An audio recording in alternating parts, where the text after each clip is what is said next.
Why would a surgeon want you awake, talking, counting, wide awake, while they operate on your brain? Because right now, somewhere, a person is doing exactly that.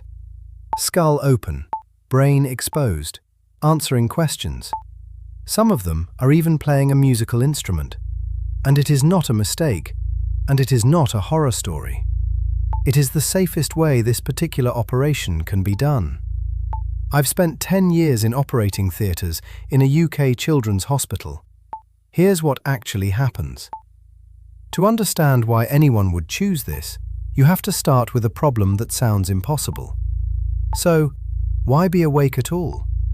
Sometimes, what needs removing from a brain, a tumour, or the source of severe epilepsy, is sitting right next to, or tangled inside, the parts that let you speak, move your hand, understand words.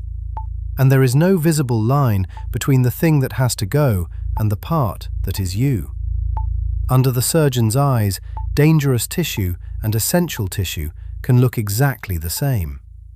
So being awake is how they find the line that can't be seen. Which raises the obvious objection. Well then, why not just map it with a scan first? They do scan first. Detailed imaging that shows where the important pathways probably run. But there's a catch that changes everything. The map is different in every single person. And when something has been growing in your brain for a long time, the brain quietly rewires around it. The area that controls your speech can shift to the gyrus next door, or even to the other side of your head entirely. So the scan tells them roughly where you probably are. It cannot tell them where you actually are today. And probably is not good enough when the cost of being wrong is your ability to speak. The only reliable map of you is you, awake, on the table, in real time. But surely, operating on a living brain would be unbearable. So wouldn't it be agony? Here is the fact that almost nobody knows. The brain itself feels no pain. It has no pain sensors at all. You can touch it, cut it, remove parts of it, and the person feels nothing there. The organ that produces every ache and sting you have ever felt cannot feel anything done to itself, which immediately creates the next problem. Then how do they open your skull? Because that must hurt. It would. The scalp, the lining of the skull, and the tough membrane over the brain are full of nerves. So those are numbed, a ring of local anesthetic all the way around the skull, like an invisible headband switching off sensation. And for the worst part, the opening and later the closing, you're usually not awake for it at all. You're sedated or fully asleep. It's called asleep, awake, asleep. Under for the brutal parts. Woken only for the part where they need you. So they wake you into the middle of your own brain surgery. And then you go to work. But what do you actually do while you're awake?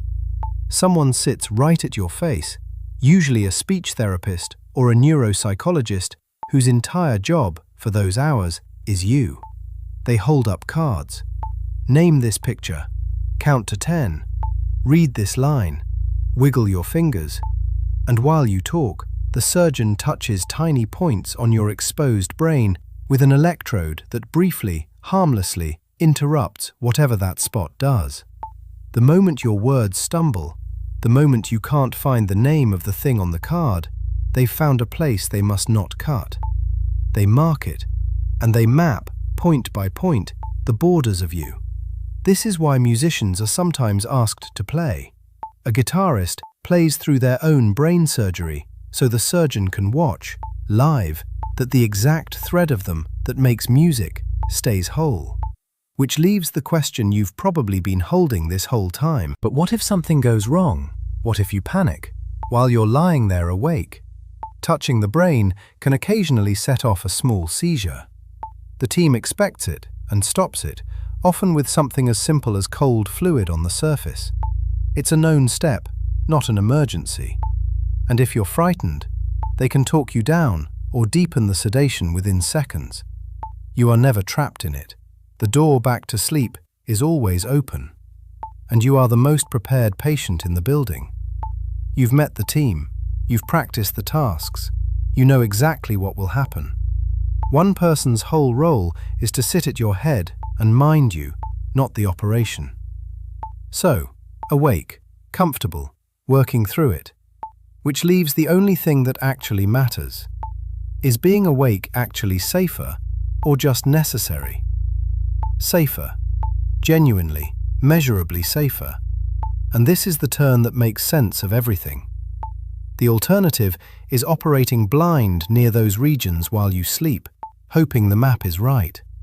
And when it's wrong, the loss is permanent. Your speech, your right hand, your ability to recognize the people you love, gone and not coming back. Awake mapping is the safeguard against exactly that.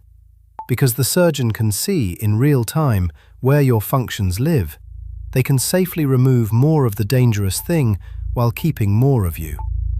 The evidence bears it out. More of the tumor removed, fewer lasting deficits, and, for many, longer survival, compared with the same surgery done asleep. It has become the gold standard for these operations for a reason. And the deficits that do appear are, for most people, temporary, the brain settling back in the days and weeks after. So think back to the last video. Waking up during surgery by accident is a nightmare, because you're trapped and no one knows. This is the opposite. Here, being awake is not the danger. It's the thing standing guard over everything that makes you you. The person calmly talking their way through their own brain surgery isn't the one in peril. They're the one most likely to wake up still entirely themselves.